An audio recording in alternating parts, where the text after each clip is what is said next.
للمؤمنات يغضضن من أبصارهن ويحفظن فروجهن ولا يبدين زينتهن.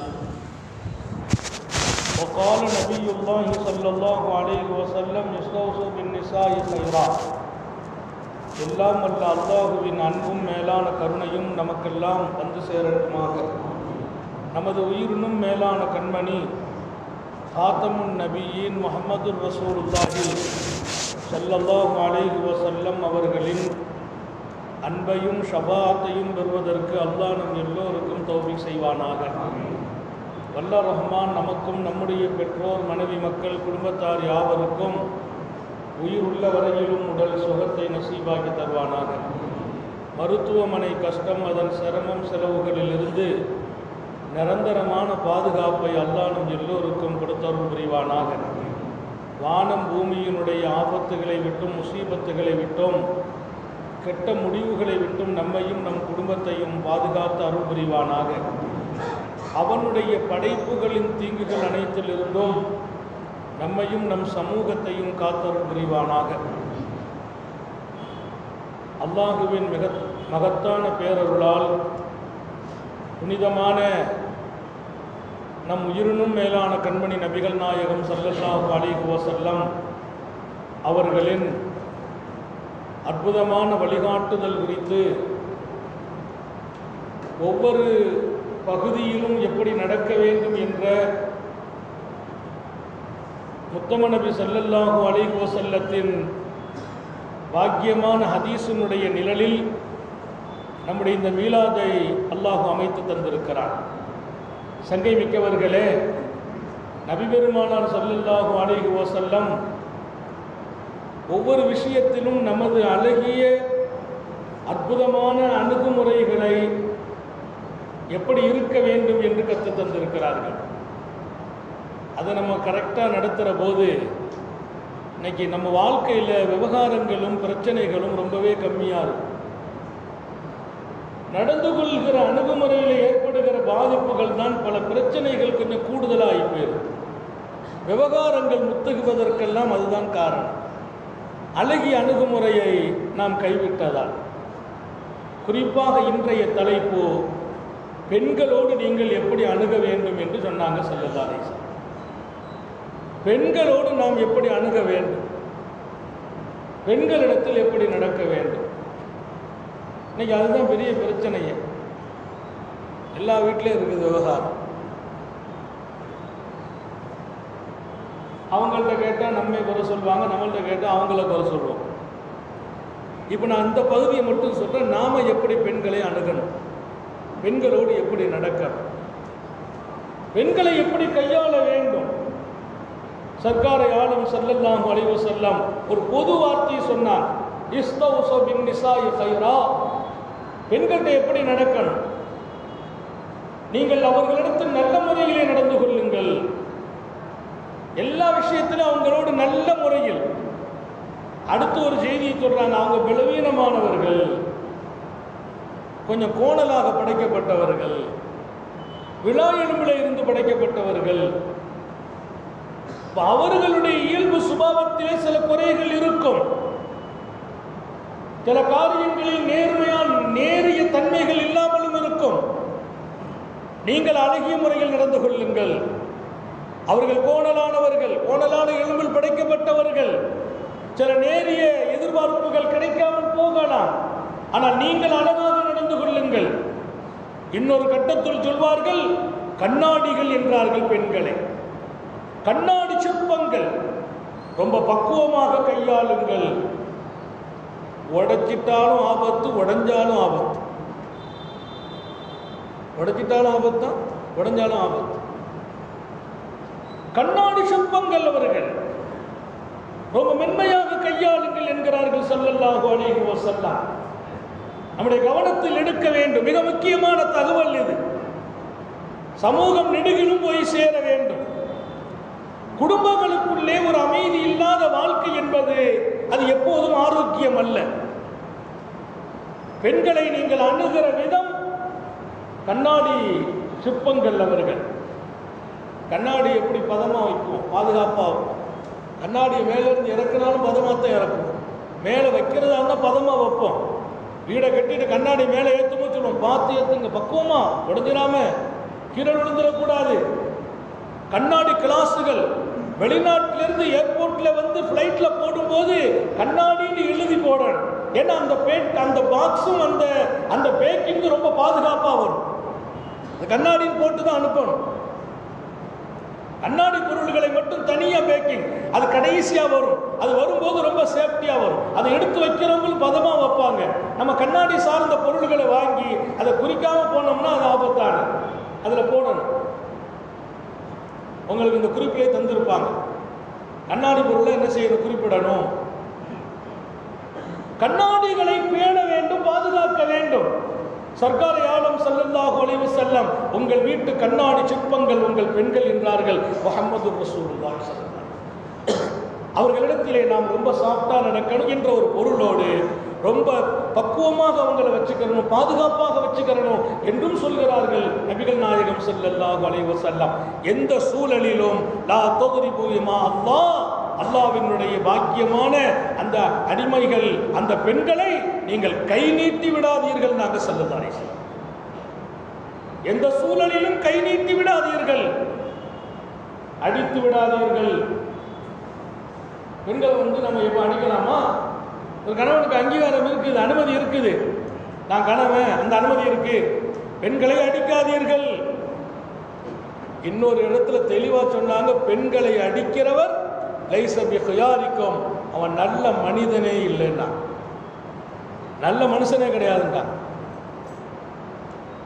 என்னுடைய தீனை நான் பாதுகாக்கணும்னா என் மனைவியின் உதவி இல்லாம பாதுகாக்க முடியாது. ஒவ்வொரு ஆண்மகனின் தீனினுடைய வளர்ச்சிக்கு பின்னால் வீட்டின் பெண்களின் பங்களிப்பு இருக்கிறது. ஸல்லல்லாஹு அலைஹி வஸல்லம் கேட்ட துஆ உங்களுடைய ஞாபகத்துக்கு சொல்கிறேன். வமரஅத்தன் ஸாலிஹத்தன் முஈனத்தன் அலா அம்ரி தீனி, எனக்கு வருகிற மனைவி என் தீனுக்கு தோள் கொடுத்து துணை நிற்பவர்களாக இருக்க வேண்டும். என்னுடைய தீனை நான் தூக்கி சுமப்பதற்கு எங்க வீட்டில் ஒரு நல்ல சூழல் இருக்கணும். அந்த சூழலை அன்பால் தான் பெறணும். பெண்களிடத்தில் அதிகாரத்தால் நீங்க பெற முடியாது. நீங்க அதிகாரம் ஆவீர்கள் என்றால், அவர்கள் பிடிவாதம் காட்டுவார்கள் என்றால் நீங்கள் தோற்று போய்விட வேண்டும் என்று சரியத்து சொல்லுது. பிடிவாதத்தில் அவங்க தான் ஜெயிப்பாங்க. அதிகாரத்தை அவங்களுக்கு அதிகமாக பயன்படுத்தக்கூடாது.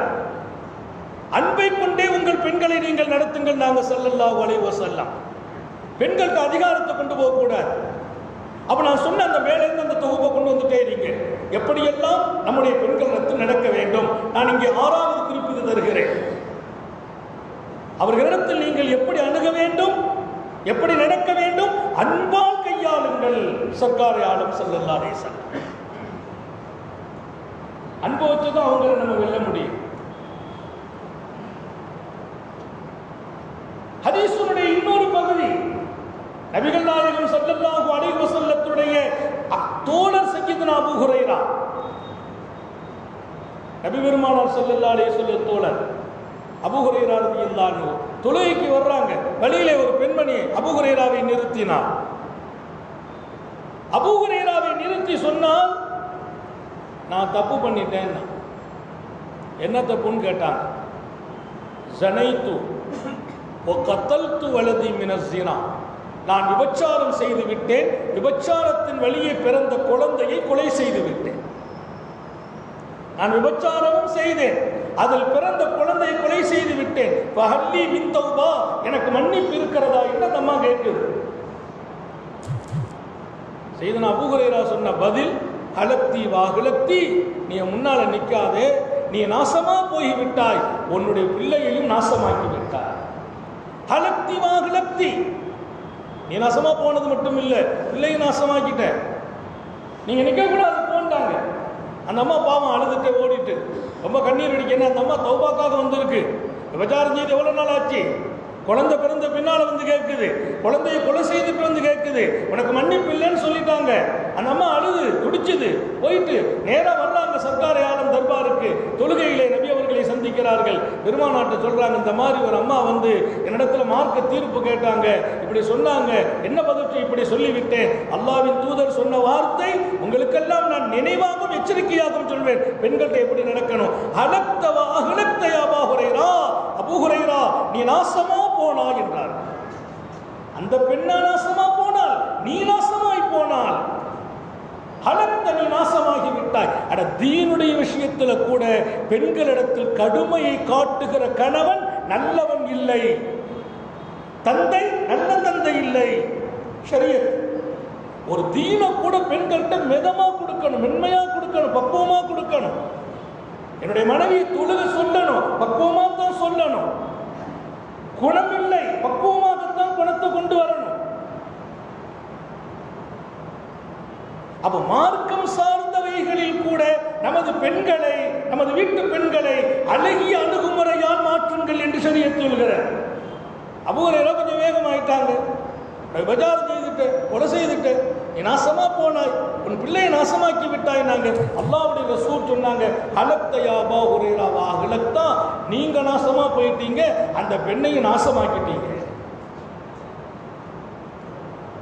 தெரியாதா உங்களுக்கு? திருக்குரானை திறந்து பாருங்கள். விபச்சாரம் செய்து கொலை செய்து அதற்கு பின்னால் அதை நினைத்து வருந்து மன்னிப்பு கேட்டால் இரக்கமுள்ள ரப்பு மன்னிப்பேன் என்று சொல்லி இருக்கிறான் என்றார்கள் ஸல்லல்லாஹு அலைஹி வஸல்லம். இல்லா மந்தாப வாமன வாமில சாலியன், அந்த ஆயத்துக்கு மேல நீங்க திறந்து பார்த்தால் அல்லாஹ் வரிசையா சொல்றான், விபச்சாரம் செய்து கொலை செய்து, அப்ப அதுக்கெல்லாம் பின்னால் அவங்க தௌபா செய்து திருந்தி வருகிறார்கள் என்றால் அல்லாஹ் மன்னிப்பை தர காத்திருக்கிறான் என்கிறான். ஓடுனாங்க அபூ ஹுரைரா, வீதி வீதியா தேடுறாங்க. அந்த அம்மா பாவம் எங்கேயோ ஓடி போயிட்டு அங்க தேடுறாங்க, தெரு தெருவா போறாங்க.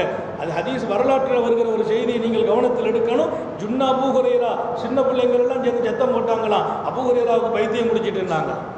ஏன்னா அபூ ஹுரைரா சத்தம் போடுறார், ரோட்ல வர்றார், வீதியில் வர்றார், சந்துகளிலே வருகிறார். யார் அந்த பெண்மணி, எனக்கு அறிவித்து தாழ்வீர்களா? இப்படி ஒரு பெண்ணை யாராவது பார்த்தீர்களா? எங்கே அந்த பெண், எங்கே அந்த பெண்? வீதி வீதியாக சத்தமிடுகிறார். ஏன்? அல்லாஹ்வின் தூதர் கண்டித்து விட்டார்கள், பெண்கள் இப்படியா நடக்கிறது. ஸல்லல்லாஹு அலைஹி வஸல்லம் எந்த உயிரினத்தையும் நெருப்பிட்டு கரிக்காதீங்கன்னு சொன்னாங்க.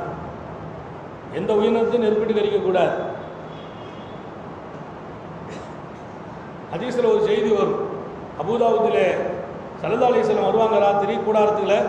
காலையில் பார்த்தீங்கன்னா அந்த பக்கம் ஒரு நெருப்பாக இருந்துச்சு, நெருப்பு கரிக்கப்பட்டிருக்கு.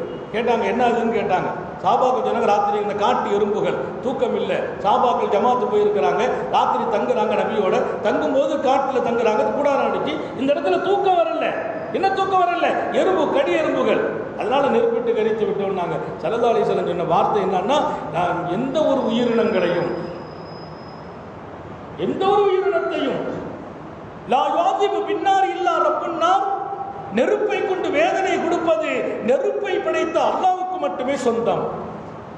எந்த உயிரினமா இருந்தாலும் நெருப்பை வச்சு வேதனை கொடுக்க கூடாது. அன்னைக்கு ஒருத்தர் கேட்டார், இந்த கொசுவெல்லாம் ஹஸரத் இந்த மாதிரி இப்போ வந்து புதுசா கரண்ட்ல வந்திருக்கு, ஒரு மட்டை மாதிரி வச்சு அப்படி என்ன ஆகுன்னு கேட்டேன். அதுல நெருப்பு வந்து கொசு செத்து போயிடும், ஹராம். நெருப்பால் அழிக்காதீர்கள் என்றார்கள் பெருமானார். கொசை அடிக்கிறது பிரச்சனை இல்லை, கொசை விரட்டுறது பிரச்சனை இல்லை, மத்திய வைக்கிறது பிரச்சனை இல்லை, நெருப்பை காட்டினால் ஹராம். தேளை கூட நெருப்பால் சுடாதீர்கள். எந்த உயிரினத்தையும் நெருப்பை கொண்டு வேதனைப்படுத்த வேண்டாம். லா யுஅதிபு பின்னார் இல்லா ரப்புன்னார், நெருப்பை படைத்த ரப்புக்கு மட்டும்தான் அந்த அனுமதி. நாளைக்கு நரகத்தில் போடுவோம் அடியார்களை, அது அவனுக்கு அனுமதி. யாரும் இந்த நெருப்பை கொண்டு வேதனை கொடுக்க கூடாது சொன்னாங்க ஸல்லல்லாஹு அலைஹி வஸல்லம். ஒரு கட்டத்தில் அன்னை ஸைனபுக்கு சில பேர் தொந்தரவு கொடுத்துட்டாங்க. அந்த அம்மா வர்ற போது எதிரிகள் சில பேர் அவங்கள கஷ்டம் கொடுக்கணும்னு அவங்களுடைய குதிரையை கீழே விழ வச்சுட்டாங்க. ஹஜ்ரத் பெருமானார் ஸல்லல்லாஹு அலைஹி வஸல்லம் அந்த 2 பேர் அவங்க பேர்களை கேட்டு அறிஞ்சு சொன்னாங்க. சஹாபிகளின் ஒரு கூட்டத்தை கூப்பிட்டு சொன்னார்கள், உங்களுக்கு நான் பொறுப்பு கொடுக்கிறேன், அந்த 2 பேர்களையும் நீங்கள் பிடித்து விடுங்கள், அடித்து விடுங்கள், நெருப்பால் கரித்து விடுங்கள், நெருப்பால் கரித்து விடுங்கள் 2 பேரையும். சஹாபாக்கள் மெய்சிலிர்த்து போறாங்க. நெருப்பை வைத்து எறும்பை கூட அழிக்க வேண்டாம் என்று சொன்ன ஹதீஸை அன்னலார் சொல்லி தந்திருக்கிறார்கள். எறும்பை கூட நெருப்பால் அழிக்காதீர்கள் என்றார்கள். இப்ப அந்த 2 பேரை நெருப்பால் கரித்து விடுங்கள் என்று சொன்ன பெருமானாருடைய வார்த்தை அவர்களுக்கு ரொம்ப வியப்பாக இருந்தது. பெருமானார் சொன்ன வார்த்தை பதில் என்ன தெரியுமா? அவர்கள் ஒரு பெண்ணென்றும் பார்க்காமல் அநீதி இழைத்திருக்கிறார்கள், சிரமப்படுத்தி இருக்கிறார்கள், அந்த பெண்ணை கீழே விழ வைத்திருக்கிறார்கள், இவர்களை எல்லாம் நெருப்பால் கொளுத்த வேண்டும் என்றார்.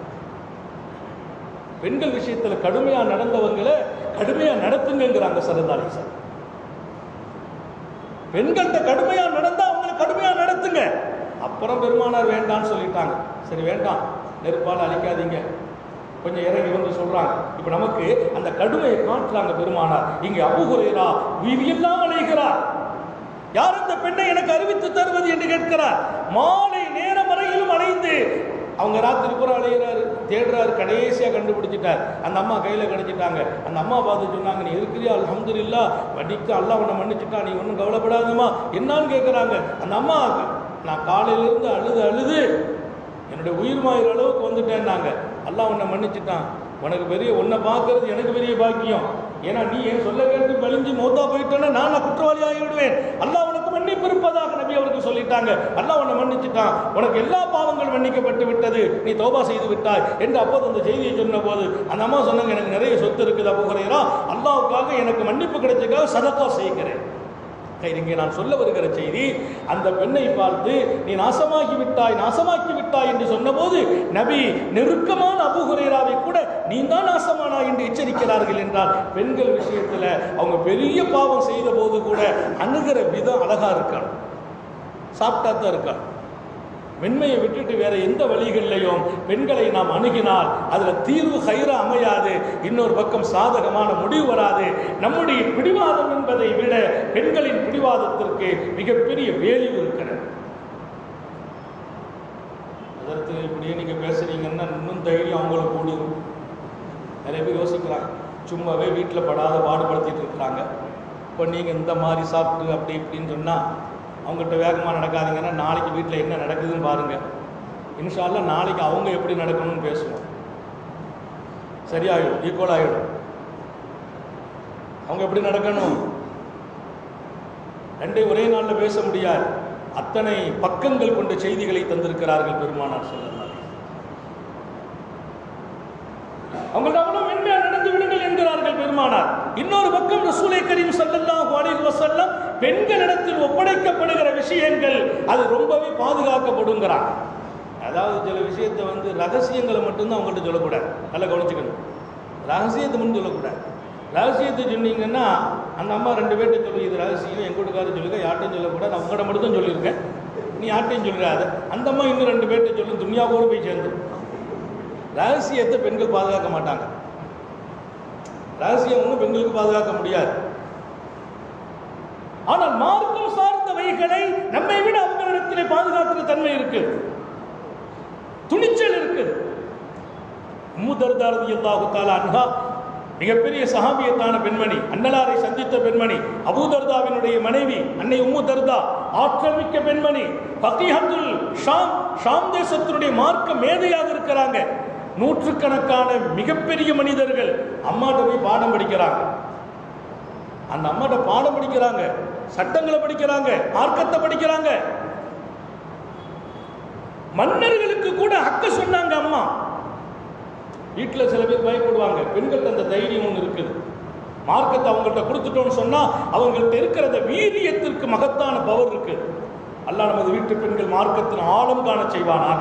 அதனாலதான் பெண்களை மார்க்கத்தோடு ஆக்கணும், அவங்கள்ட்ட மார்க்க ஞானத்தை கொடுக்கணும், அவங்கள்ட்ட ஷரியத்தை கொண்டு கொடுக்கணும், அவர்களுக்குள்ளால் நபியும் சுன்னத்தை ஹயாத்தாக்கணும், அவர்களுக்குள்ளால் தீனுடைய பிரகாசத்தை உண்டாக்கிறணும். குறிப்பா நமது வீட்டு பெண்கள் அத்தனை பேர்களையும் ஆலிமாக்களாக ஆக்கணும். அல்லாஹ் தௌஃபீக் செய்வானாக. மதரசாக்கள்ல இல்ம படிக்காம எந்த வகையிலும் ஒரு பெண்ணை முழு தீனை கொடுத்துட முடியாது. இல்மு என்பது அதனுடைய மர்கஸ் மதரசாக்கள். இல்முடைய மர்கஸ் மதரசா. அங்கே ஹதீஸை, குர்ஆனை, அதன் விளக்கங்களை, அதன் ஷரியத்துகளை, அதன் சட்டங்களை, அதன் சார்ந்த இதர விஷயங்கள் அனைத்தையும் மகத்தான முறையில் கற்றுக் கொடுக்கிற ஒரு பெரிய வாய்ப்பு. இப்ப நம்ம ஊர்ல கிட்டத்தட்ட அல்லாஹ்வுடைய பேரருள் அதிகமான நிஸ்வான்கள் ஹயாத் ஆக்கியிருக்காங்க, மிக அதிகமான மதரசாக்கள். ஒவ்வொரு மதரசாக்களே 300-400 பெண்கள் ஹயாத் ஆகிட்டு இருக்கிறாங்க. ஒரு வருஷத்துல பட்டம் வாங்கி ஆலிமா வருகிற பெண்கள் 300 பேர், போன வருஷத்துக்கு முந்தின வருஷம் 213 பேர் ஆலிமா சனத் வாங்கினான். நம்ம அல்லாஹ்வோட துஆ செய்துட்டே இருக்கிறோம். ஏன்னா அந்த பெண்களுடைய வாழ்க்கையில அவர்கள் மாத்திரம் மாறுவதில்லை, அவர்களுடைய மடி முதல் பள்ளிக்கூடம், அவர்களின் வாழ்க்கை மிகப்பெரிய பல்கலைக்கழகம். மார்க்கம் உள்ளவங்களாக நம்ம வீட்டு பெண்கள் இருந்துட்டாங்கன்னா அங்கே வளருகிற பிள்ளைகள் ஷரியத்துடையவங்களாக வளர்ந்துருவாங்க, தீனுடையவங்களாக வாழ்ந்துருவாங்க. அவங்ககிட்ட பிடிப்பு இருக்கும். மர்வான் இப்னு ஹக்கம் ராத்திரி தன்னுடைய அடிமையை கூப்பிட்டார். தன் அடிமையை கூப்பிடுகிறார் மர்வான் இப்னு ஹக்கம். கூப்பிட்ட போது அந்த அடிமை வரல, கொஞ்சம் லேட் ஆகிட்டா. உடனே மர்வான் இப்னு ஹக்கம் அரசர், பேரரசர், அவர் கோபம் வந்துட்டு சத்தம் போட்டார், திட்டிட்டார், சாபம் எடுக்கிறார். அடிமையை கூப்பிடுகிறார், அடிமை வரவில்லை, கொஞ்சம் தாமதமாகிறார். தாமதமாகிற போது சாபம் எடுக்கிறார் மர்வான் இப்னு ஹக்கம். சாபமிட்ட போது அவர் ஒன்றும் சொல்லல, முடிஞ்சு போச்சு. காலையில் வருகிறார் அன்னை உம்மு தர்தா. உம்மு தர்தா அந்த அரவணைப்பில் இருக்கிறாங்க. அன்னை உம்மு தர்தா எவ்வளவு பெரிய பாக்கியமான பெண்மணி. மார்க்கம் 1000 பேர்கள் அவங்கள்ட்ட போய் உட்கார்ந்து பாடம் அடிப்பார்கள். ராத்திரி உங்களுடைய அடிமையை கூப்பிட்டீங்களான்னாங்க. ஆமான்னாங்க. அவர் வர லேட் ஆயிட்டு. ஆமா, சாபமிட்டீர்களே, இந்த கோபத்தில் சாபமிட்டு விட்டேன். என் கணவர் அபூ தர்தா இடத்தில் கேட்டேன், அவர் நபி இடத்திலே கேட்ட செய்தியை சொல்கிறேன். பாருங்க எவ்வளவு வருஷத்துக்கு பின்னால. என் கணவர் அபூ தர்தா அவர் நபி இடத்திலே கேட்டார். ஸல்லல்லாஹு அலைஹி வஸல்லம் சொன்னாங்க, லா தகூனு ஷுஃபா வ ஷுஹதா. பெருமானா சொன்ன ஹதீஸை சொல்றாங்க, லா தகூனு லஆனூன் லா யகூனு லஆனூன் ஷுஹதா வ ஷுஃபா. யார் சாபம் இடுகிறார்களோ அவர்கள் நாளை மறுமையில் யாருக்கும் சிபாரிசு செய்கிற தகுதி இழந்து விடுவார்கள். ஷுஹதா அவங்க யாருக்கும் சாட்சி சொல்லும் தகுதி இழந்துருவாங்க என்று நபிகள் நாயகம் ஸல்லல்லாஹு சொன்னாங்க. பதறி போயிட்டாரு மர்வான் இப்னு ஹக்கம், மிகப்பெரிய பேரரசர். அப்படி ஒரு ஹதீஸ் இருக்கா? ஆமா, என் கணவர் சொன்னார். ஏன்னா அந்த அம்மாவுடைய கணவர் அபூ தர்தா நபி சஹாபி. என் கணவர் நபி இடத்திலே கேட்டு இருக்கிறார்கள். ஸல்லல்லாஹு அலைஹி வஸல்லம் சொன்ன ஹதீஸ், சாபமிட்டீர்களா உங்களால் சிபாரிசு செய்யற பவர் அல்லாஹ் பிடிங்கிருவான். நீ ஒண்ணுக்காக மாட்டே, நீ நான் சமா போயிடுவேன், நீ அப்படி போயிடுவேன் அப்படின்னு எத்தனை பேர் சொல்றாங்க. புரிந்து கொள்ளுங்கள், அவர்களுக்கு சிபாரிசுடைய பவர் இருக்காது. நாளைக்கு வருது இல்ல, ஒரு மூமின் கூட சிபாரிசு செய்வார்னு வருது. நபிமார்கள் சிபாரிசு செய்வாங்க, வலிமார்கள் செய்வாங்க, ஆலிம்கள் செய்வாங்க, ஹாஃபிஸ்கள் செய்வாங்க, ஷுஹதாக்கள் செய்வாங்க என்றெல்லாம் ஹதீஸ்ல இருக்குது. ஒரு மூமின் இன்னொரு மூமினுக்கு சிபாரிசு செய்வாராம். எப்படியெல்லாம் சிபாரிசு? நிறைய ஹதீஸ் இருக்கு. அவர் வந்து நான் வந்தேன், அல்லாஹ் அவர் வீட்டு பக்கமாக வந்தவன், என் தாகமாக இருந்துச்சு, அவர்கிட்ட போய் நான் தண்ணி கேட்டேன், எனக்கு குடிக்க தண்ணி கொடுத்தார். ரப்பே அவர் எனக்கு குடிக்க தண்ணி கொடுத்துருக்கிறார், இப்போ அவர் கஷ்டப்படுறார் நரகத்தில், எனக்கு தண்ணி கொடுத்தார் இல்லையா, எனக்கு ஒரு உதவி செய்கிறப்ப என்ன உதவி வேணும், அவருக்காக நான் சிபாரிசு செய்கிறேன், அவரை நீ நரகத்திலிருந்து விடுதலை செய் என்று ஒரு மூமின் சிபாரிசு செய்வார். யாருக்கு? இன்னொரு மூமினுக்கு. எதை வைத்து? அவர் செய்த உபகாரத்தை வைத்து. என்ன உபகாரம்? குடிக்க தண்ணி கேட்டேன்னு அவர் கொடுத்தார். நீங்கள் வீட்டு வாசல்லாம் போய் குடிக்க தண்ணி கேட்டோம்னா காதலே விழுறதில்லை, நமக்கு புரியல சில விஷயங்கள்.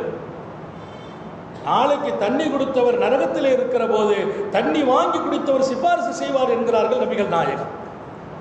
ஆனா இந்த பவர் யாருக்கு கிடைக்கும்? உலகத்தில் அடுத்தவங்களை சாபம் விடுறாங்களே இவங்களுக்கு அந்த வாய்ப்பு இருக்குது. ஆனா இவர் பல பேருக்கு போய் உபகாரம் வாங்கி இருக்கிறார், அல்லாஹ்வுடைய சிபாரிசு பவர் இருக்குது. இவர் சாபம் விட்டதால் அந்த பவர் பிடுங்கப்பட்டு. அல்லாஹ் நம்மை அந்த நிலையிலிருந்து பாதுகாப்பானாக. இந்த செய்தியை சாதாரண ஆள்கிட்ட போய் சொல்லல, மாமன்னர் மர்வான் இப்னு ஹக்கம்கிட்ட அன்னை உம்மு தர்தா சொல்கிறார். அவர் ஆச்சரியப்பட்டார் மாத்திரமல்ல, அம்மாவுக்கு பாராட்டும் கிஃப்டும் கொடுத்தார். பெண்கள்கிட்ட இருக்கிற ஒரு பெரிய பவர், எதையும் வலுவாக உறுதியாக. இன்னொரு பக்கம் அவங்கள்ட்ட இந்த பயம்லாம் வராது. உண்மையை சொல்றது அல்லாஹ் நம்ம வீட்டு பெண்கள் அப்படி நசீபாக்கி வைப்பானாக. அப்படியானால் அருமையானவர்களே, பெண்களுக்குள்ளே எல்லாவற்றையும் கொண்டு கொடுக்க வேண்டும், தீனுடைய அடிப்படைகளை கொண்டு தர வேண்டும். அப்ப அவங்களை நம்ம அணுகிற விதம் குறித்து நான் இங்கே சொன்னேன். அடுத்த கட்டம் அவர்களை வார்த்தெடுக்கிற விதம் குறித்து சொல்வார்கள் ஸல்லல்லாஹு அலைஹி வஸல்லம். அவங்கள்ட்ட எப்படி வளர்க்கணும், அவர்களை நீங்க எப்படி வார்த்தெடுக்கிறீர்களோ அந்த மாதிரி அவங்க அதில் ஸ்ட்ராங் ஆகிடுவாங்க. பிள்ளைங்கள்ட்ட இன்னொரு விஷயத்தையும் சொன்னாங்க. அல்லாஹ்ட்ட நம்ம துவா செய்கிறோம், நம்ம வீட்டம்மா துவா செய்வாங்க. ஆனால் அல்லாஹ் இடத்துல போய் அஸ்ரவுல் இஜாபத், பாப்பா அம்மாவை பற்றி சொல்கிறாங்க. அத்தா அம்மா இருக்கிறாங்க, அத்தாவும் அல்லாட்ட துவா செய்கிறாங்க, என் பிள்ளை நல்லா இருக்கணும்ட்டு. அம்மாவும் துவா செய்கிறாங்க. அல்லாட்ட உடனே போய் அங்கீகரிக்கப்படுகிற துவா தாய் செய்த துவாண்டாங்க. தந்தை துவா ரெண்டாவதாங்கிறார். எத்தனை தடவை நான் கண்ணீர் வடித்தாலும் வீட்டமாக கேட்குற துவாவுக்கு ஒரு பெரிய பவர் இருக்குங்கிறாங்க சிலதாரி. தாயின் துவா அஸ்ரவுல் இஜாபா, உடனே ஒப்புக்கொள்ளப்படும். அதனால நிறைய நேரத்தில் அவங்கள்ட்ட ஒப்படைக்கிற துவா செய்ய மாட்டேன். நம்மளும் கேட்கிறோம், மறுக்கப்படுறது இல்லை. அவங்க கேட்ட உடனே பொதுவாக பெண்களுடைய துஆவுக்கு அல்லாஹ்ட்ட பெரிய பவர் இருக்குது. என்ன அல்லாஹ் சொன்னான், என் விலகீனமான அடியான். ஹதீஸ்ல ஒரு செய்தி வருது இல்லையா, ஸல்லல்லாஹு அலைஹி வஸல்லம் இங்கே நினைவுபடுத்தி இருக்கிறார்கள். உலகத்தில் புள்ள பிறக்கிற போது, ஆண்மகன் பிறக்கிற போது அல்லாஹ் சொல்றானா மலக்க வச்சு, உனக்கு அல்லாஹ் சலாம் சொன்னா உன்னுடைய பெற்றோர்களுக்கு நீ பொறுப்பா இருப்பாயாக என்று ஒரு செய்தியை சொல்லிட்டு போயிடுறாங்க. பெண்மகள் பிறக்கிற போது அல்லாஹ் சொன்னான், மலக்கு சொல்றார், அல்லாஹ் சொன்னான், அல்லாஹ் உனக்கு சலாம் சொன்னான், உனக்கு அல்லாஹ் பொறுப்பாக இருப்பான். ஆண்மகன் பிறக்கிற போது நீ உன் பெற்றோர்களுக்கு பொறுப்பாயிரு, பெண்மகள் பிறக்கிற போது உனக்கு அல்லாஹ் பொறுப்பு. அல்லாஹ்வின் பொறுப்பில் இருப்பவர்கள் பெண்கள். இங்கே அவர்களுக்கு சொல்வேன், நீங்கள் மிகப்பெரிய பாக்கியம், அல்லாஹ்வுக்கும் ரசூலுக்கும் நன்றி சொல்ல வேண்டும். ஸல்லல்லாஹு அலைஹி வஸல்லம் இப்படி ஒரு செய்தி சொல்வார்கள். ஆனா அபுல் பனாத், பெண்கள் அஞ்ச வேண்டாம், உலகத்தில் பிறந்த எல்லா பெண்களுக்கும் நான் தந்தையாக இருக்கிறேன் நாங்கள் ஸல்லல்லாஹு அலைஹி வஸல்லம். அல்லாஹ் சொல்றான், உங்களுக்கு நான் பொறுப்புங்கிறான். பெருமானார் சொல்றாங்க, நான் பெண்ணினத்திற்கு தந்தை என்கிறார்கள். அப்படியானால் அல்லாஹ்வும் ரசூலும் தங்கள் பொறுப்பின் கீழ் உங்களை வைத்திருக்கிறார்கள். அதனால நீங்க கேட்ட உடனே பவர், நீங்க கேட்ட அந்த துஆவுக்கு உடனே பவர். ஒவ்வொரு கட்டத்திலும் அல்லாஹ் அவனிடத்தில் கூட ஒரு அங்கீகாரத்தை பெண் சமூகத்திற்கு கொடுத்திருக்கிறார். அதனால பெண்களை நம்ம நடந்து கொள்கிற விதங்களிலே அவங்களுக்கு அல்லாஹ்ட்டையும் ரசூல்ட்டையும் இப்படி ஒரு கண்ணியம் இருக்குங்கிறதையும் நம்ம மனசுல வச்சுக்கிறணும். சும்மா கண்ணா பின்னாண்டு பெண்களை சத்தம் போடுறது, பேசுறது, திட்டுறது, ஒரு பெண் இன்னொரு பெண்ணை கூட திட்டுறது கூடாது. மாமி ஸ்தானத்திலிருந்து மருமகளை போட்டு கண்ணா பின்னான்னு பேசுற பெண்கள்லாம் இருக்கிறாங்க. தான் மகளை ரொம்ப நல்லா இருக்குன்னு நினைக்கிறது, தான் மருமகளை எல்லா வகையிலையும் போட்டு பழி வாங்குறது எத்தனை குடும்பங்களிலே. ஆனால் ஒரு செய்தி இங்கே நான் நினைவுபடுத்த விரும்புகிறேன். உங்கள் மகன் நல்லா இருக்கணும்னா உங்கள் மருமகளை சந்தோஷமாக வச்சா தான் நல்லா இருக்கும். இல்லைன்னா இங்கே படுற கஷ்டத்துக்கு அல்லாஹ் அங்கே பகரம் கொடுக்கும். இதுதான் அல்லாஹ்வுடைய சுன்னத்து. இப்போதைக்கு தெரியாது, பின்னால் ஒரு நாள் அது பாதிக்கும். ஏன்னா ஒரு பெண் கண்ணீர் வடித்தால் அல்லாஹ்வின் அர்ஷ் வரைக்கும் அது போய் சேரும். ஒரு பெண்ணு கண்ணீர் வடிச்சுட்டா, எனக்கு குடும்பத்தில் இவ்வளோ கஷ்டம் நடக்குது, அப்போ எனக்கு மனசு இவ்வளோ கஷ்டமாக இருக்குது, என் மாமி எனக்கு இவ்வளோ கஷ்டம் கொடுத்துட்டா, என்னுடைய கணவர் இவ்வளோ கஷ்டம் கொடுத்து விட்டார் என்று ஒரு பெண் கண்ணீர் வடித்தால் அந்த கண்ணீருக்கு அல்லாட்ட முதல் பவர். டப்புன்னு அந்த கண்ணீர் அல்லாட்ட போயிடும். அல்லாஹ்வுடைய கோபமும் அல்லாஹ்வுடைய வருத்தமும் யார் கண்ணீர் வடிக்க செய்தாங்களோ அவங்க மேலே வருமா இல்லையா? எனவே பெண்களிடத்தில் எல்லோரும் மென்மையாகத்தான் நடக்க வேண்டும். அவர்களை கண்ணீர் வடிப்பதற்கு நாம் காரணமாக இருந்து விடக்கூடாது. தவறுகளை திருத்தலாம், அநீதிகளுக்கு பகரம் சரியான வழிகளிலே தரலாம். ஆனால் அடிக்காதீர்கள், சாபமிடாதீர்கள். அவர்களை வளர்க்கிற விதத்திலே சொன்னார்கள், எல்லா உயர்ந்த தன்மைகளை ஊட்டி வளர்த்து விடுங்கள், அது பெரிய பாக்கியம். வரலாற்றில் இன்றைக்கு நான் ஒரு பெண்ணை சொல்வேன், நீங்கள் ஆச்சரியப்பட வேண்டும். அன்னை உம்மு ஹக்கீம் ரலியல்லாஹு அன்ஹா, வரலாற்றின் சிகரம். உம்மு ஹக்கீம், ஹாரிஸின் மகள், அண்ணல் ஹாரிஸின் மகள் உம்மு ஹக்கீம். அல்லாஹு தஆலா அந்த பெண்ணுக்கு கொடுத்த பாக்கியம் குறித்து வரலாறு சொல்லும். அன்அமல்லாஹு அலைஹா பி அஹமது ஸிஃபாத் வ அஃதலில் ஹிசால். அல்லாஹு தஆலா அந்த பெண்ணுக்கு அவன் என்னவோ தேர்ந்தெடுத்தான். எப்படி தேர்ந்தெடுத்தான்? அன்அமல்லாஹு அலைஹி அஹமது ஸிஃபாத், புகழ்கள், சிபத்துகள், தன்மைகள், என்னென்ன சிபத்தோ அத்தனையிலும் புகழுக்குரிய சிபத்தை மாத்திரமே அந்த பெண்ணுக்கு கொடுத்தான். அல்லாஹ் நம்ம வீட்டு பெண்களுக்கு அப்படி தருவானாக. அஃதலில் ஹிசால், குணங்களில் எல்லாம் சிறப்புக்குரிய குணத்தை அந்த பெண்ணின் மீது அல்லாஹ் கொட்டினான். உம்மு ஹக்கீமை, உம்மு ஹக்கீமுக்கு அல்லாஹ் கொடுத்தது என்னென்ன தன்மைகள் இருக்குமோ மனித வாழ்வில், அதில் புகழுக்குரிய தன்மைகளை மாத்திரம் பதிவு செய்தான். அந்த அம்மாவுடைய வாழ்க்கையில் கொடுத்தான். குணங்களில் சிறப்புக்குரிய குணங்களை அந்த அம்மாவுக்கு கொடுத்தான். அல்லாஹ் குறிப்பாக அந்த பெண்ணை பற்றி எழுதுவார்கள், கான மஸலன் பில் இஹ்லாஸி வல் வஃபா. அந்த அம்மாட்ட இருக்கிற பெரிய தன்மை என்ன? உலகத்தில் எந்த ஒரு வாக்கை கொடுத்தாலும் அந்த வாக்கை நிறைவேற்றணும், அந்த வாக்கில் இப்படி நடக்கணும் அப்படின்னா எல்லாரும் சொல்லுவாங்க, உம்மு ஹக்கீமா நடங்கப்பான்னு சொல்லுவாங்க. ஒரு விஷயத்தில் இஹ்லாஸா நடக்கணும், தூய்மையா இருக்கணும், உள் ஒன்றும் புறம் ஒன்றும், உள் ஒன்றும் வெளி ஒன்றும். அப்போ இன்னைக்கெல்லாம் நம்ம நிறைய பார்த்தீங்கன்னா முகத்துக்கு முன்னால் சிரிக்கிற எல்லாருமே நம்மளை பார்த்து சிரிக்கிறாங்கன்னு நினச்சிடக்கூடாது. முகத்துக்கு முன்னால் இனிமையாக இருக்கிறவங்க எல்லாம் எப்போது இனிமையாக இருக்காங்கன்னு நினச்சிடக்கூடாது. முன்னால் எவ்வளவோ இனிமையாக நடக்கிறாங்க, பண்பாக நடக்கிறாங்க, பாசமாக நடக்கிறாங்க. ஆனால் பின்னால் உட்காந்து குத்திக்கிட்டு இருக்கிறவங்க எவ்வளோ பேர் இருக்கிறாங்க. இன்னைக்கு பரிசுத்தமான மனிதர்கள் எல்லாம் 100ல் 10 பேரை தேடி எடுக்கிறது பெரிய விஷயம். 10 பேரை தேடி எடுக்கிறது. நம்மளை கண்ட முசாபா செய்து ஹசரத் நீங்கள் பெரிய ஆளுங்க பாக்கியமானவங்க பின்னால் போனால் நல்லா என்ன ஜிப்பா தலப்பா கட்டிட்டாலே நான் சொல்கிறவன் இருப்பான். எனக்கு மாத்திரமல்ல, ஒவ்வொருவர்களிலும் உங்களுக்குள்ளே நீங்கள் பார்க்க வேண்டும். எனக்கு முன்னும் பின்னும் சரியாக இருக்கிறேனா நான் முஹ்லிஸ், இஹ்லாஸ். அதான் அர்த்தம். இஹ்லாஸ்னா தொழுகையில் பயபக்தியாக தொழுகிறது மட்டும் இஹ்லாஸ் இல்லை.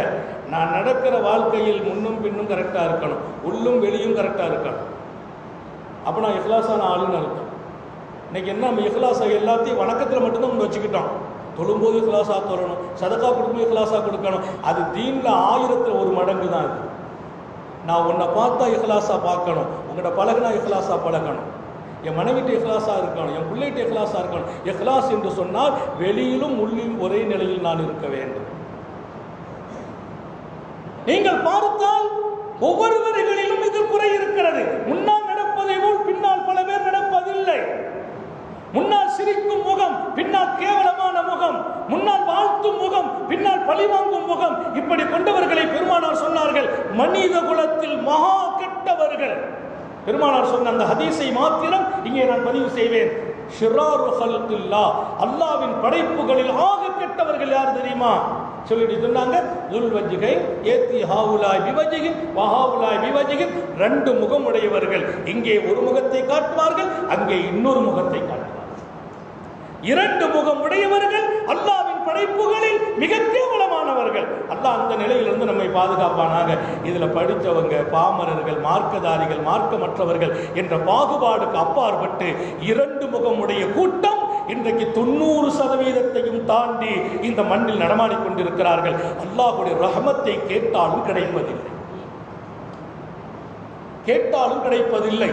2 முகமுடைய கூட்டம் உலக அளவில் பெருகி இருக்கிறார்கள். ஒவ்வொரு வீட்டிலையும் 2 முகமுடையவர்கள் இருக்கிறார்கள். இங்கே அன்னை உம்மு ஹக்கீமை குறித்து சொல்வார்கள், அந்த அம்மாவுக்கு ஒரு முகம்தான். அல்லாஹ் நமக்கு அந்த நசீபை வழங்குவானாக, நம்ம வீட்டு பெண்கள் வழங்குவானாக. அன்னை உம்மு ஹக்கீமுடைய வாழ்க்கையில அந்த அம்மா வஃபா எதனாலும் சொல்லுவாங்களாம், வாக்கா அம்மா மாதிரி நடங்கப்பான்னு சொல்லுவாங்களாம். இஹ்லாஸா அம்மாட்ட படிச்சுக்கங்கன்னு சொல்லுவாங்க. في وقت المحن صابرة محتسبة وفي زمن الجهاد والغزوة فارسة منتصرة. அம்மாட்ட இருந்து அடுத்த சிபத் எழுதுறாங்க. எப்படிப்பட்ட பெண்மணி தெரியுமா? அந்த அம்மா சோதனை காலங்களில் சாபிரத்துன் முஹ்தசிபா, ரொம்ப ரொம்ப பொறுமையான பெண். மாத்திரமல்ல, நன்மையை எதிர்பார்த்து பொறுமை இழக்காத பெண்ணாக. சோதனைங்கிறது யாருக்கு இல்லை? பாவிகளுக்கா சொந்தம்? சாலிஹீங்களுக்கும் சோதனை. சோதனை வருகிற போதெல்லாம் அன்னை உம்மு ஹக்கீமுடைய வாழ்க்கையில் எப்போதும் அந்த அம்மா ரொம்ப பொறுமையா இருப்பாங்க. வெறும் பொறுமை அல்ல, முஹ்தசிபா, நன்மையை எதிர்பார்த்து. ஏன்னா இந்த சோதனையில பொறுமையா இருந்தா என்ன நன்மை, இந்த சோதனையில பொறுமையா இருந்தா என்ன நன்மை, குடும்பத்து சோதனையில பொறுமைக்கு என்ன நன்மை, சமுதாய சோதனையில பொறுமைக்கு என்ன நன்மை, வியாதி வந்துச்சு அதுல பொறுமையா இருந்தா என்ன நன்மை. நன்மைகளின் வாசல் அத்தனையும் கற்றுத் தேர்ந்த பெண்மணி. நன்மை எதிர்பார்த்து பொறுமையா இருக்கணும்னா நன்மை தெரிஞ்சாதானே நன்மை எதிர்பார்க்க முடியும். இல்மு இல்லாமல் எந்த இபாதத்திலும் உயர முடியாது. எல்லாத்தையும் அதனுடைய நன்மை எதிர்பார்க்கணும். எதிர்பார்க்கணும்னா அதனுடைய டோட்டல் A to Z விளங்கணும். அந்த இல்மு மிக முக்கியம். அதில் அந்த அம்மா தேர்ச்சி. அன்னை உம்மு ஹக்கீம், நான் எங்கள் தாய்மார்களுக்காக சொல்கிறேன், முன்மாதிரி பெண்களை நீங்கள் வாழ்க்கையாக்குங்கள். இந்த தீனின் சிகரங்களை வாழ்க்கையாக்குங்கள். ஷரியத்தில் உச்சமாக வாழ்ந்த இது போன்ற பெண்மணிகளை நீங்கள் முன்மாதிரியாக எடுக்க வேண்டும். இன்றைக்கு நம்முடைய பெண்களுடைய பெரிய கைசேதமும் சோதனையும் இன்றைக்கு தொலைக்காட்சிகளினுடைய ஊடகங்களிலே வருகிற பெண்கள் இவர்கள் முன்மாதிரியாக எடுத்து வாழும் கேவலம் ஏற்பட்டிருக்கிறது. சின்னத்திரை பெண்கள் இவர்களினுடைய இன்றைக்கு டிரெஸ்ஸின் அலங்காரம் சின்னத்திரை பெண்கள், இவர்களின் பேச்சின் மகுடம் சின்னத்திரை பெண்கள். இன்னைக்கு வீடு தோறும் சின்னத்திரைகள் உருவாக விட்டதாலே இவங்களுடைய பேச்சு அந்த அம்மா மாதிரி பேசுறது, பழிவாங்கிறது அவ்வளவு மாதிரி பழிவாங்கிறது. அவ எப்படி பழிவாங்கிறா பாத்தியா அப்படின்னு என்ன அர்த்தம்? இதெல்லாம் நமக்கெல்லாம் ஒரு பாடம், நம்ம பழிவாங்கிறதுக்கு. இன்றைக்கு திரையுலக பெண்களை உங்கள் வாழ்க்கையின் முன்மாதிரியாக எடுத்துக்கொண்டதால் 1000 இடங்களில் நீங்கள் சருகி போகிறீர்கள் என்று பெண்களுக்கு இந்த இடத்தில் ஒன்றை நான் பணிவாக சொல்கிறேன். நமது முன்மாதிரி சஹாபியத்தான பெண்கள் அன்னை உம்மு ஹக்கீமை போன்ற மிகச்சிறந்த பரிசுத்தமான பெண்மணிகள். ஜிஹாதி ஒல் கசவாத்தி போர்க்களங்களை அந்த அம்மா பார்க்கிற போது போர்க்களங்களை அந்த அம்மா பார்க்கிற போது பெண்களை பொறுத்தவரையில் கொஞ்சம் பயங்கரமான இடத்துல எல்லாம் கொஞ்சம் பின்வாங்கிடுவாங்க. ஆனால் போர்க்களங்களை பார்க்கிற போது அவ்வளவு பொறுமையான அந்த பெண்மணி எப்படி இருப்பார்கள்? பாரிசத்தன் முந்தசிரா, அந்த அம்மா மிகப்பெரிய ஒரு குதிரை வீரனாக மாறிவிடுவார்கள். போர்க்களத்திலே மிகப்பெரிய வீரம். அந்த அம்மாவின் வீரத்தை நிறைய போர்க்களங்கள் பேசியது. ஆச்சரியம் என்ன தெரியுமா? அந்த அம்மா ஒருத்தருக்கு பின் ஒருத்தராக 3 பேரை நிக்கா செய்தாங்க. 3 பேரை நிக்கா செய்தாங்க. 3 பேரும் சாதாரண மனிதர்கள் அல்ல. எப்படிப்பட்டவர்? ஃபத்ஹு மக்காவில் தான் இஸ்லாத்துக்கு அந்த அம்மா வர்றாங்க. இந்த அம்மா திருமணம் செய்திருந்தது இக்ரிமாவை திருமணம் செய்திருந்தாங்க. இக்ரிமா யார்? அபூஜகளுடைய மகன். அபூஜகளுடைய மகன் இக்ரிமாவை திருமணம். பெருமானார் ஸல்லல்லாஹு மக்கா வெற்றி கண்ட போது இக்ரிமா ஊரை விட்டுமே ஓடி போயிட்டார். இக்ரிமா ஊரை விட்டு ஓடி போயிட்டார். ஓடி எங்கேயோ போய் அவர் ஜித்தா துறைமுகம் போய் கப்பல் ஏறிட்டார். கப்பல் ஏறி போனால் கப்பல் நடுக்கடலில் நின்று போக மாட்டேங்குது. அங்கு போக புயல்களும் காற்றுகளும் வீசி கப்பல் அப்படியே புரட்டிக்கிட்டு இருக்கு. இப்போ அவர் அந்த கப்பல் உட்கார்ந்து இருக்கிறார். இந்த அம்மா நபி பெருமானாரை வந்து சந்திக்கிறார். எப்படி சந்திக்கிறார்? யா ரசூலல்லாஹ், நான் ஏற்கனவே தங்கள் கரம் பற்றி களிமா சொன்னேன். எனக்கு ஒரு பாதுகாப்பு தேவை. என் கணவர் பயந்து எங்கோ இருக்கிறார். அவர் ஈமானுக்கும் இஸ்லாத்துக்கும் எதிராக வாழ்ந்தவர். இன்றைக்கு அவருக்கு ஒரு அடைக்கலமும் பாதுகாப்பும் நீங்கள் தருவீர்கள் என்றால் அவரை இங்கே நான் கொண்டு சேர்க்க முடியும் என்றார்கள். அண்ணல் ரசூல் ஸல்லல்லாஹு அலைஹி வஸல்லம், உம்மு ஹக்கீம், நான் உனக்கு பாதுகாப்பு தருகிறேன். உன் கணவர் எங்கிருந்தாலும் நீ அழைத்து வரலாம். அவரை எதிரிகளுக்கு இடையே வாழ்ந்தவர். இன்றைக்கு சஹாபாக்களுடைய மிகப்பெரிய கூட்டம் அவரை எதிர்பார்த்துட்டு இருக்கிறாங்க. ஏன்னா இனிமேல் அவர் தப்ப முடியாது. மிக கொடூரமாக நடந்திருக்கிறார். அவர் எங்கே கிடைத்தாலும் அவரை விடவே மாட்டோம் என்று சபதம் இருக்கிறார்கள் சஹாபிகள். பெருமானார் பாதுகாப்பு தர்றாங்க. அம்மா பாதுகாப்பு கேட்குது. ஏன்? என் கணவர் அநியாயமாக இப்படி கொல்லப்பட்டு ஒரு காபிரா மௌத்தாகிறதை விட என் கணவர் இங்கே வர வேண்டும், உங்களிடத்தில் அவர் கைப்பிடிக்க வேண்டும், நான் பொறுப்பு என்கிறார்கள். இவ்வளவு கொடூரமான ஒரு மனிதர் இஸ்லாத்துக்கு வரணும்னா லேசான விஷயம் இல்லை. இஸ்லாத்துடைய வைர எதிரியாக இருக்கிறார். ஆனால் அந்த அம்மா பொறுப்பெடுத்தாங்க. என்னால் முடியும், நீங்கள் எனக்கு ஒரு வாக்களியுங்கள் என்கிறார். அப்போ ஒவ்வொரு பெண்களுக்கு அந்த பொறுப்பு இருக்கு. நம்முடைய கணவனை மார்க்கப்பற்றோடு வச்சுக்கிறாங்க. சும்மா தேவையில்லாத விஷயத்துல எல்லாம் குடும்பத்தில் சண்டை போட்டு சர்ச்சை பண்ணிக்கிட்டுலாம் மார்க்கம் சார்ந்த வகைகளில் நமது கணவனை நாம் ஆக்க வேண்டும். இன்னைக்கு எல்லா வீட்டிலும் இந்த மார்க்கத்துல எல்லாம் சண்டைலாம் வர்றது இல்லை. மார்க்கத்தை பற்றி பிரச்சனையே இல்லை. அதை பற்றிலாம் சண்டை இல்லை.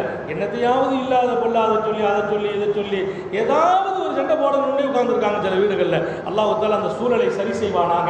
இங்கே வந்திருக்கிற தாய்மார்கள் எல்லோருக்கும் சொல்லுகிறேன், வெறுமின பயான கேட்டுட்டுலாம் போயிடக்கூடாது. உங்களுக்கு இந்த ஷரியத்து கொடுத்த கண்ணியத்தை எல்லாம் நான் வரிசைப்படுத்தி சொல்லிக்கிட்டே வர்றேன். உங்களை எப்படி மென்மையாக நாங்கள் அணுகணும், எப்படி வளர்க்கணும், உங்களுடைய கண்ணியம் என்ன, உங்களை கை வைக்கலாமா என்றெல்லாம் நபி அவங்க சொன்ன அந்த சிறப்பை நீங்கள் புரிஞ்சுக்கிடணும். அதே சமயம் உங்களை எப்படி வார்த்தெடுத்திருக்கிறார்கள், நீங்கள் எப்படி நடக்க வேண்டும் என்பதையும் உங்கள் கவனத்தில் கொள்ள வேண்டும். அன்னை உம்மு ஹக்கீம் ரலியல்லாஹு அன்ஹா இக்ரிமாவுக்கு அனுமதி கேட்டுட்டு ஓடி வர்றாங்க. ஓடி வந்து கடலில் வந்து கேட்டால் கப்பல் ஏறி போயிட்டார். கப்பலில் போயிட்டு இருக்கிறார். அம்மா அடுத்த கப்பலை பிடிச்சி போயிட்டு இருக்காங்க. அடுத்த கப்பலை பிடிச்சி போகிறாங்க. எப்படி என் கணவனை கொண்டு வந்து அவர் எங்கே போகிறார்? பஹ்ரைனுக்கு போகிறார். போகிற வெள்ள கப்பல் நின்று போச்சு. அங்கே எங்கேயுமே அலை மோத கப்பல் புரண்டு விடுமோ. அங்கே இருக்கிற எல்லாரும் அவங்களுடைய தெய்வங்களை கூப்பிட்டு பார்த்தாங்க, ஒன்றுமே இல்லை. அவங்களுக்கெல்லாம் முஷ்ரிக்னா பல தெய்வங்களையும் நம்பி இருப்பாங்க, அல்லாவையும் நம்பி இருப்பாங்க. எல்லாத்தையும் கூப்பிட்டாங்க, ஒன்றுமே பாதுகாப்பு இல்லை. மீண்டும் அலை மோதிச்சு. கடைசி அவங்க எல்லாரும் சேர்ந்து, யா அல்லாஹ் ரப்பே ரஹ்மானே, ஒன்னத்தை யாரும் பாதுகாக்க முடியாது அப்படின்னு சத்தம் போட்டாங்க. அப்போ அவர் சொன்னாரா இக்ரிமா, இப்போது இவர்கள் இறுதியாக ரப்புல் ஆலமீனை அல்லாஹ்வை கூப்பிடுறாங்க. இவனை கொண்டு மட்டும்தான் பாதுகாப்பு கிடைக்கும் என்று சொன்னால், இவன் மாத்திரம்தான் பாதுகாப்பான் என்றால், இனிமேல் அந்த தீனை விட்டால் எனக்கு கதி இல்லை என்றார். இங்க வந்து மனசுல மனைவிக்கு வந்தவன் அங்க வந்துட்டு பத்தியலாம். எல்லாரும் அல்லாஹ்ட்ட கேட்டு அவரும் கேட்கிறார், ரப்பே ரஹ்மானே, நான் உன்னை பின்பற்றி வாழ்ந்தவர்களை, உனக்கு பின்னால் வந்தவர்களை, முகம்மதை, உங்கள் தோழர்களை ரொம்ப அநீதி செய்திருக்கிறேன். ஆனால் உன்னால் மாத்திரம்தான் இப்போது காப்பாற்ற முடியும் என்றால் எங்களை காப்பாற்றினார். கப்பல் போக ஆரம்பிச்சிட்டு, கப்பல் போகுது, அலை குறைஞ்சிச்சு, புயல் குறையுது.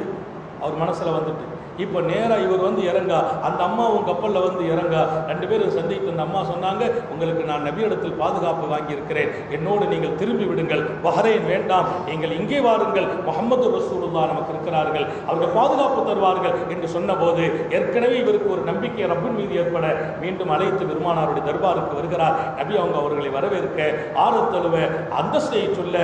சஹாபாக்களுக்கு ஒரு சின்ன வருத்தம். சில பேர் சொன்னாங்க, யாரு இக்ரிமா யாரு என்று சொல்லி கேவலமான அபூஜகளின் மகன் இல்லையா? பெருமானார் உடனே சாபாக்கிட்ட சொன்னாங்க, இவரின் தந்தையை இனிமேல் திட்டாதீர்கள், அது இவரை பாதிக்கும் என்றார். அவர் தந்தையை மட்டும் பண்ணாதீங்க, அபூஜகல் எதிரியா வாழ்ந்து விட்டார், இவரை பாதிக்கும், வேண்டாம் என்கிறார்கள் நபி பெருமானார். மௌத்தா போனவர்களை பற்றி பேசாதீர்கள் என்கிறார்கள். ஒரு பெரிய திருப்பம். அப்புறம் இவர் அல்லாஹ்வுடைய பாதையில தான் போறார், நீண்ட வரலாறு, போர்க்களத்தில் போறார். அப்ப அம்மா சொன்னாங்க, நான் உம்மு ஹக்கீம், நீங்கள் போர்க்களம் போகிறீர்கள், அல்லாஹ்வின் பாதை, இந்த தீனின் வளர்ச்சியும் இந்த தீனுக்காக பல பேர் வந்து சேர்வதும், இந்த தீனை எதிர்த்தவர்கள் உங்களால் அவர்களுக்கு மிகப்பெரிய தோல்வி கிடைப்பதும் உங்கள் லட்சியமாகட்டும். நீங்கள் வந்தாலும் ஏற்பேன், நீங்கள் மரணித்தால் நான் மகிழ்ச்சி அடைவேன். எங்க அல்லாஹ்வுடைய பாதை போனாரு. ரொம்ப நாளைக்கு பின்னால போர்க்களம், அங்கே போய் அவர் வீரமரணம் அடைகிறார், ஷஹீதாகிறார். அவரால் பல பேர்களுக்கு மிகப்பெரிய நல்ல வாழ்க்கை வாழ்ந்தார், ஈமானுடைய வாழ்க்கை. அந்த பெண்ணின் அருமையான அந்த தொடர்பு, கடைசியாக அவர் ஷஹீதாகிறார். அந்த அம்மா சொன்னாங்களா, ரப்பே எனக்கு இப்படி ஒரு கணவனை கொடுத்தாயே, ஈமானுக்கு எதிராக நின்றவர் இன்றைக்கு ஈமானுக்காக தன்னை மரணிக்க செய்திருக்கிறார், ஷஹீதா இருக்கிறார், நான் கொடுத்து வைத்தவள் என்றார். நம்ம நல்ல பெண்ணா இருந்துட்டோம்னா நம்ம கணவனுடைய வாழ்க்கையில மிகப்பெரிய திருப்பங்கள் ஏற்படும். அல்லாஹ் தௌஃபீக் செய்வானாக. இரண்டாவது, அந்த அம்மாவுக்கு கிடைத்த மிகப்பெரிய கிஃப்ட், காலித் இப்னு ஸயீதை நிக்கா செய்றாங்க. காலித் இப்னு ஸயீத் ரலியல்லாஹு அன்ஹு, அவங்க இவங்க மேல ரொம்ப பாசம். அதே மாதிரி ஒரு போர்க்களத்தில் அவங்க போய் நிற்கிறாங்க. அந்த போர்க்களம் சாதாரண போர்க்களம் அல்ல, ரோமாபுரி எதிர்த்து நடக்கிற போர்க்களம். இந்த அம்மா சொன்னாங்க, அந்த நம்ம ரெண்டு பேரும் பாசமா இருக்கிறோம், ரொம்ப பிரியமாயிட்டாங்க. அந்த அம்மா சொல்லும், அவர் சொன்னாராம், இந்த போருக்கு போறது ஒன்றும் இல்லை, இப்போ வந்து நம்ம கல்யாணமா இருக்குது, கொஞ்ச நாள் இந்த கல்யாணத்தில் இருந்துட்டு அப்புறம் நான் போய் கலந்துக்கிறேன். ஒரு 2-3 நாள் அந்த வாழ்க்கையில் இருந்தார். அதுக்கு பின்னால் அவர் புறப்படும்போது சொன்னார், எனக்கு உண்மையிலேயே இப்போது நிலை இருக்குது, இந்த போர்லேருந்து நான் திரும்பவேனான்னு தெரியல, ஏன்னா மிகப்பெரிய ஒரு சாம்ராஜ்யத்தை எதிர்த்து நடைபெறுகிற போர், பரவாயில்ல நாங்கள் அம்மா நீங்க போயிட்டு வாங்க, நானும் இந்த போரில் உங்களோடு வருகிறேன் என்று களம் இறங்கினார்கள். அந்த போர்க்களம் ரோமர்களை எதிர்த்து நடைபெற்ற போர்க்களம். காலித் இப்னு ஸயீதின் வீரம், பல பேர்களை தாக்குகிறார். கடைசி எதிரிகள் அவரை சுற்றி மடக்கி அவரை தாக்கி ஷஹீதாக்கிட்டார். 2ஆம் ஷஹீத். அந்த அம்மா பார்த்துட்டாங்க, யாரு தாக்குனாங்கன்னு பார்த்துட்டாங்க. அந்த அம்மா கூடாரத்தில் இருந்தாங்க. அந்த கூடாரத்தினுடைய கம்பியை தன் கையாலை கலட்டி எடுத்து களம் இறங்கினார்கள். பாராசீக ரோமர்களை எதிர்த்து களம் இறங்கியது மாத்திரமல்ல, ரோமர்களை எதிர்த்து நடந்து அந்த களத்தில் அவர்களின் கணவனை தாக்கியவர்களை மிகச்சரியாக அடையாளம் கண்டு 7 பேரை தாக்கி முடித்தார். அம்மா கையால் 7 பேர் கொல்லப்பட்டாங்க. போர் முடிஞ்சு போச்சு. உமர் ரலியல்லாஹு அன்ஹுவுக்கு இந்த செய்தி வருது. உமர் இப்னு கத்தாப் சொன்னாங்க, என் வாழ்க்கையில் நிறைய பெண்களை பெருமானாரோடு போர்க்களத்தில் பார்த்துருக்கேன், இன்னைக்கு காலத்தில் நான் ஆச்சரியப்படுகிறேன், மகிழ்ச்சி அடைகிறேன். இப்படி ஒரு பெண்மணியா?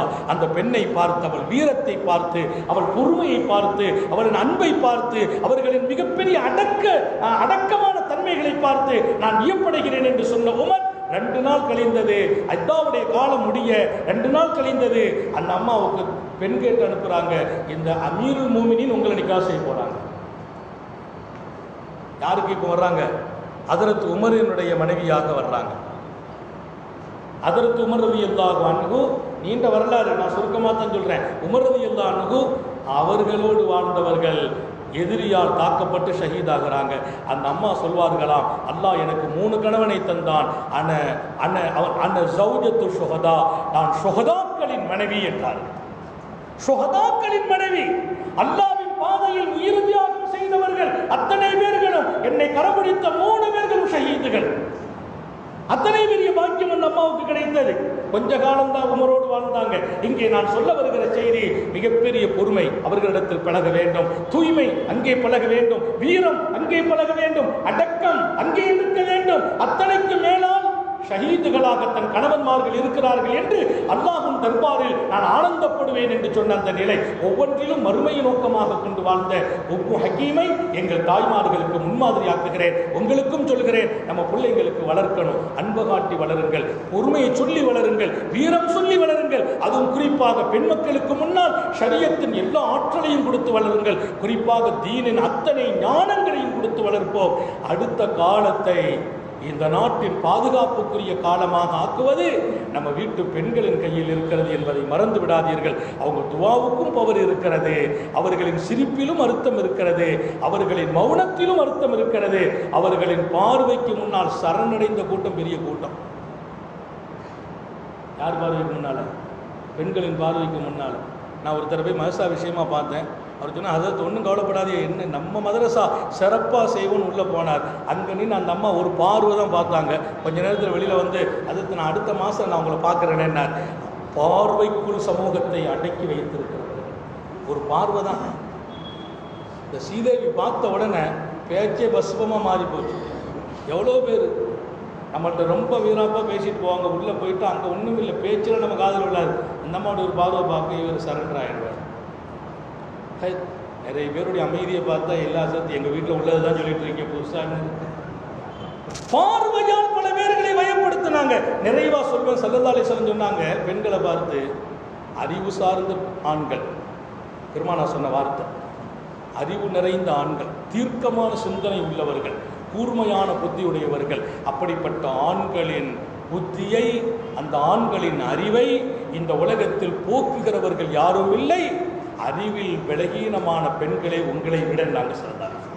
நீங்கள் அறிவில்னா கொஞ்சம் பலகீனம்தான், அறிவார்ந்தவர்களின் சிந்தனையை கூட போக்கும் ஆற்றல் உங்கள் கையில் இருக்குதுன்னு நாங்கள் ஸல்லல்லாஹு அலைஹி வஸல்லம் அந்த செய்தியும் இங்கே கவனத்துக்கு தர்றோம். அதனால் பெண்கள் சந்தோஷப்படக்கூடாது, அதற்கு இன்னும் கொஞ்சம் எல்லாம் பாக்கி இருக்குது, அதெல்லாம் முடிக்க வேண்டியிருக்குலாம் வந்துடாதீங்க. எனவே நல்ல வாழ்க்கைக்கு நீங்கள் தயாராக வேண்டும். நாம் அழகிய முறையில் அவங்களை அணுகணும், அவங்களோடு நல்ல முறையில் நடக்கணும், ரொம்ப கனிவாக நடக்கணும், பணிவாக நடக்கணும், பாசமாக நடக்கணும். அப்படி நடந்தால் குடும்பங்கிறது எப்போதுமே அழகாக இருக்கும், குடும்ப வாழ்க்கை எப்போதுமே மரியாதையாக இருக்கும். நம்ம கொஞ்சம் தில்லுமுள்ளு வேகமாக அவங்கள்ட்ட நடந்துட்டோம்னா நம்ம தான் பிரச்சனையை சந்திக்கணும், நம்ம டெய்லி சந்திக்கணும். அவங்கள்ட்ட அழகாக நடந்துட்டோம்னா டெய்லி குடும்ப சொர்க்கமாக இருக்கும். அல்லாஹ் தௌஃபீக் செய்வானாக. அமைதியான வாழ்க்கையை கொண்டு அவர்களை அணுகச் சொன்ன அன்னலாரின் வழிகாட்டுதலை எடுத்து நடக்க உங்களுக்கும் எனக்கும் அருள் புரிவானாக.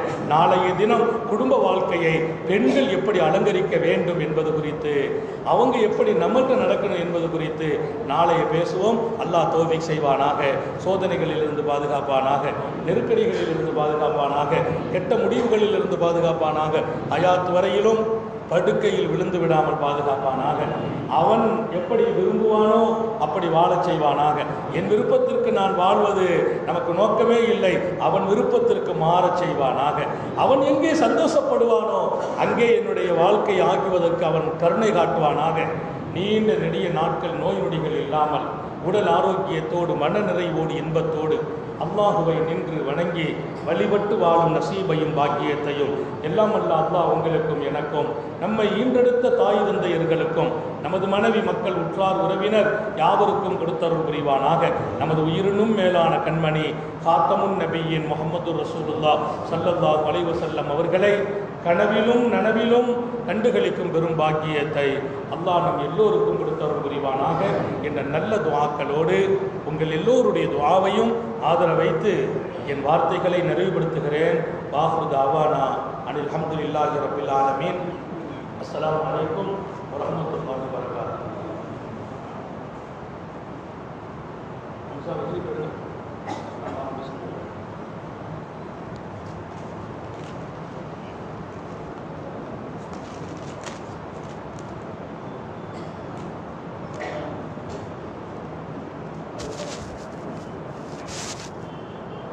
நேற்று ஒரு கேள்வி கேட்டிருந்தோம். பெருமானார் ஸல்லல்லாஹு அலைஹி வஸல்லம் அல்லாஹ்வின் அச்சத்தில் வாழ்ந்த அந்த சஹாபியை தன் மடியிலே படுக்க வைத்தார்கள்.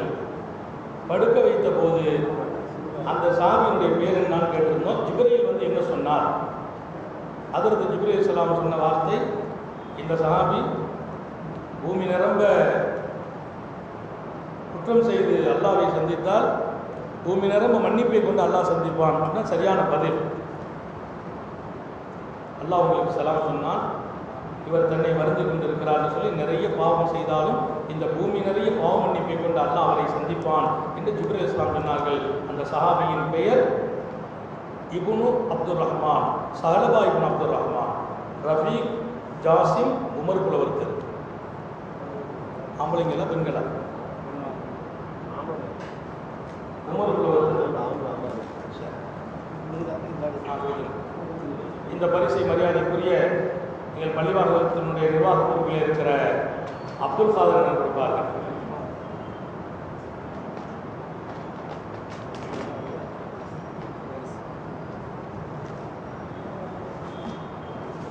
நிறைய புளியை போட்டுருக்காங்க.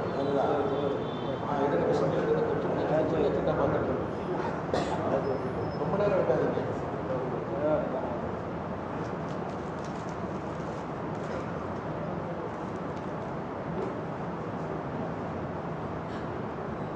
சாலபா இப்னு அப்துர் ரஹ்மான் பேர் கரெக்டு.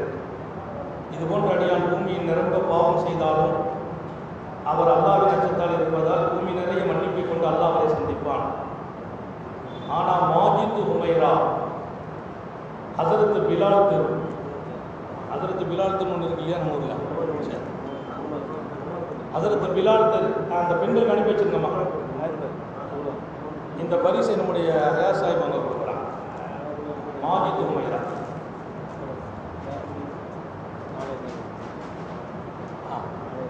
நாளைய கேள்வி, அன்னை உம்மு ஹக்கீமை நிக்காஹ் செய்த 3 சஹாபிகளின் பேர் என்ன? அன்னை உம்மு ஹக்கீமை நிக்காஹ் செய்த 3 சஹாபிகளின் பேர் என்ன? அன்னை உம்மு தர்தா, அன்னை, இரண்டாவது கேள்வி, அன்னை உம்மு தர்தா மன்னரிடத்தில் என்ன சொன்னார்கள்? உம்மு தர்தா மன்னரிடத்தில் என்ன சொன்னார்கள்? மன்னர் பேரையும் அவங்க சொன்ன வார்த்தையை எழுதியது. ஏன்னா கேள்வி ரொம்ப இருந்தால் தான் அவங்க விரிவாக எழுதுவாங்க. மன்னரிடத்தில் என்ன சொன்னார்கள்? உம்மு தர்தா நபி சஹாபி, ஷாம் தேசத்தினுடைய மார்க்க மேதை என்று சொல்லியிருக்கேன். அந்த அம்மா என்ன சொன்னாங்க மன்னருக்கு? மன்னர் பேர் என்ன? மன்னர்கிட்ட சொன்ன செய்தி என்ன? ஹதீஸை வச்சு சொன்னாங்க ஒரு செய்தி. அது என்ன செய்தி? ஸல்லல்லாஹு அலா